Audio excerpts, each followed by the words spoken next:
हाय, मैं जानकी बोरा। Hello, good morning, प्रणाम, परिपूर्ण।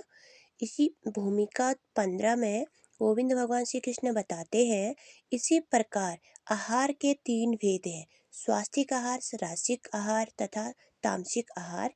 इन सब का विशद वर्णन हुआ है। और यदि हम श्रीमद् भागवत गीता के उपदेशों का ठीक से उपयोग करें तो हमारा संपूर्ण जीवन शुद्ध हो जाएगा और अनंत में हम अपने दिव्य गंतव्य को प्राप्त कर सकेंगे, जो इस भौतिक आकाश से परे है। यदु गत्वा न निर्वर्तते तदु धाम परम मम। गोविंद भगवान श्री कृष्ण कहते हैं, यह गंतव्य सनातन आकाश या नित्य चिन्मय आकाश कहलाता है। इस संसार में हम पाते हैं कि प्रत्येक पदार्थ क्षणिक है। यह उत्पन्न होता है, कुछ काल तक रहता है, कुछ गौण वस्तु ही उत्पन्न रहता है और फिर क्षीण हो जाता है और अंत में लुप्त हो जाता है। भौतिक संसार का यही नियम है। चाहे हम इस शरीर का दृष्टांत लें या फल का ही किसी अन्य वस्तु का, किंतु इस क्षणिक संसार से परे एक अन्य संसार है जिसके विषय में हमें जानकारी है। उस संसार में अन्य प्रकृति है जो सनातन है। जीव को भी सनातन बताया गया है और 11वें अध्याय में गोविंद भगवान श्री कृष्ण को भी सनातन बताया गया है। हमारा भगवान के साथ घनिष्ठ संबंध है और चूंकि हम सभी गुणात्मक रूप से एक हैं, सनातन धाम, सनातन भगवान तथा सनातन जीव, अतएव गीता का सारा अभिप्राय हमारे सनातन धर्म को जागृत करना है, जो कि जीव साक्षात वृत्ति है। हम अस्थायी रूप में विभिन्न कर्मों में लगे रहते हैं, किंतु यदि हम इन क्षणिक कर्मों को त्याग कर परमेश्वर द्वारा प्रस्तावित कर्मों को ग्रहण कर लें तो हमारे ये सारे कर्म शुद्ध हो जाएं। यही हमारा शुद्ध जीवन कहलाता है।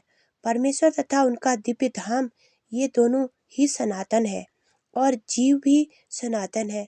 सनातन धाम में परमेश्वर तथा जीव की संयुक्त संगति मानव जीवन की सार्थ करता है।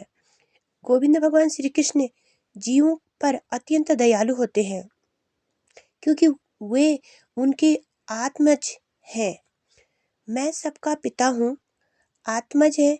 गोविंद भगवान श्री कृष्ण ने श्रीमद् भागवत गीता में घोषित किया है।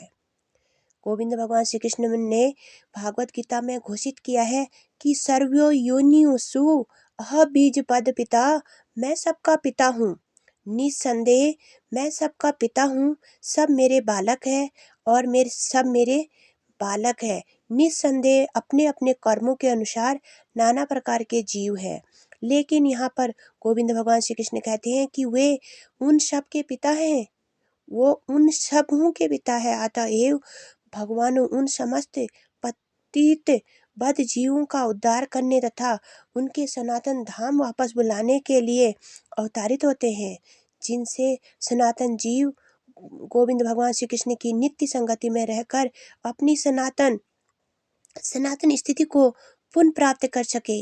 गोविंद भगवान श्री कृष्ण स्वयं नाना अवतारों के रूप में अवतारित होते हैं या फिर अपने विश्व सेवकों के, अपने पुत्रों, पादर्शों, आचार्यों के रूप में इन बद्ध जीवों का उद्धार करने के लिए भेजते हैं। अतएव सनातन धर्म किसी सांप्रदायिक धर्म पद्धति का सूचक नहीं है। यह तो नित्य परमेश्वर के नित्य धाम, जीवों के नित्य कर्म का सूचक है। जैसा कि पहले कहा जा चुका है, यह जीव के नित्य धर्म वृत्ति को बताता है। श्रीपाद रामानुजाचार्य जी ने भी यही बताया है। गोविंद भगवान श्री कृष्ण भगवान की जय। राधा रमण भगवान की जय।